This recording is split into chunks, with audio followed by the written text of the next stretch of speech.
ప్రభువునందు ప్రియమైన దేవుని బిడ్డలారా, ప్రభువును రక్షకుడైన యేసయ్య నామములో మీ అందరికీ శుభవందనాలండి.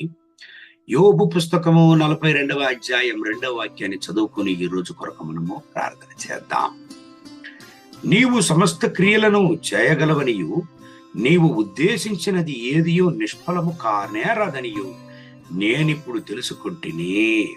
దేవుని బిడ్డలారా, యోబు అనే భక్తుడు ఎంత నమ్మకమైన ఒక భక్తుడు దేవుని సన్నిధిలో తనకు కలిగినటువంటి ప్రతి ఒక్క ఆశీర్వాదములను కోల్పోయిన పరిస్థితిలో కూడా తన విశ్వాసాన్ని మాత్రం కోల్పోలేదు. దేవుని కీర్తించి దేవుని పొగడాడు, దేవుని హెచ్చించాడు.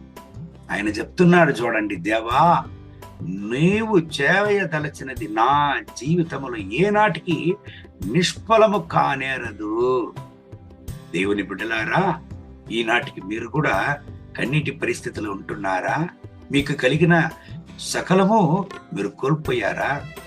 యోబును ఆశీర్వదించిన దేవుడు మిమ్మల్ని ఆశీర్వదించును. యోబు 42వ అధ్యాయం 12వ వాక్యం చెప్తుంది, చూడండి. ముందు పరిస్థితి కంటే యోబు యొక్క తరువాత పరిస్థితిని అధికముగా యోబును దేవుడు ఆశీర్వదించాడంట. యోబు యొక్క శోధనలన్నీ ముగింపబడిన తరువాత యోబు యొక్క మొదటి పరిస్థితి కంటే అధికముగా యోబును దేవుడు ఆశీర్వదించాడంట. ప్రియమైన దేవుని బిడ్డలారా, నమ్మకాన్ని కోల్పోవద్దు. దేవుని పైన ఉంచినటువంటి విశ్వాసాన్ని కోల్పోవద్దు. యోబు యొక్క శోధన పరిస్థితిలో స్నేహితులు గేడి పరిహాసం చేశారు.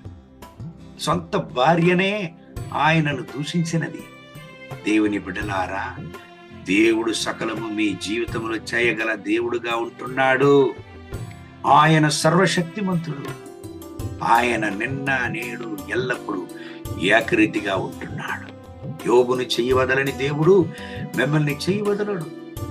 దేవుని బిడ్డలారా, యోబును దేవుడు ఆశీర్వదించాడు. అందుకే ఈ వేద గ్రంథములో ఒక శ్రేష్టమైన పుస్తకంగా యోబు పుస్తకాన్ని దేవుడు ఉంచడానికి దేవుడు కృప చూపాడు. చూడండి, నేటికి మన యొక్క విశ్వాస జీవితానికి ఉదాహరణగా యోబు ఉంటున్నాడు.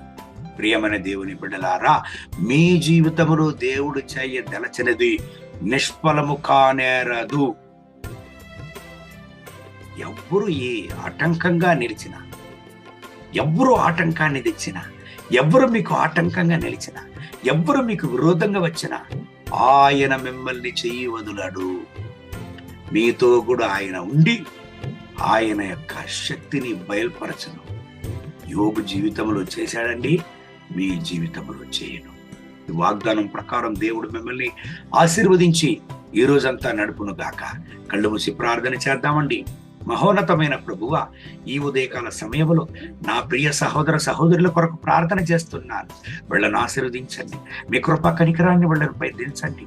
నా పరిశుద్ధ ప్రభువా, ఈ ఉదయకాల సమయంలో ఏ కన్నీటి పరిస్థితుల్లో వీళ్ళు ఉంటున్నారు, ఎటువంటి బాధతో వేదనలతో ఉంటున్నారు, ఎటువంటి నాయనా దుఃఖంతో ఉంటున్నారు, ఇప్పుడే ఒక అద్భుతాన్ని వీళ్ళ జీవితంలో చేయండి.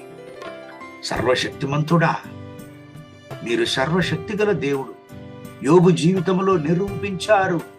యోబు 42వ వాక్యం ప్రకారం మీరు చేయదలచినది ఏనాటికి నిష్ఫలము కానేరదు. యోబు 42:12 వాక్యం చెప్తుంది, నాయన, యోబు యొక్క మొదటి పరిస్థితి కంటే తరువాత పరిస్థితిని అధికంగా ఆశీర్వదించారని. ఈ బిడ్డల్ని ఆశీర్వదించండి. వీళ్ళ దుఃఖాన్ని సంతోషంగా మార్చండి. వీళ్ళ వ్యాధులను మార్చండి. వీళ్ళు కోల్పోయిన ప్రత్యేక ఆశీర్వాదాలను వీళ్ళకు తిరిగి ఇవ్వండి. మీ ప్రసన్నత బయలుపడని.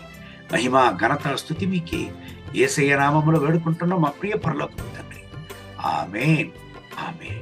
మే God bless you. Have a good day.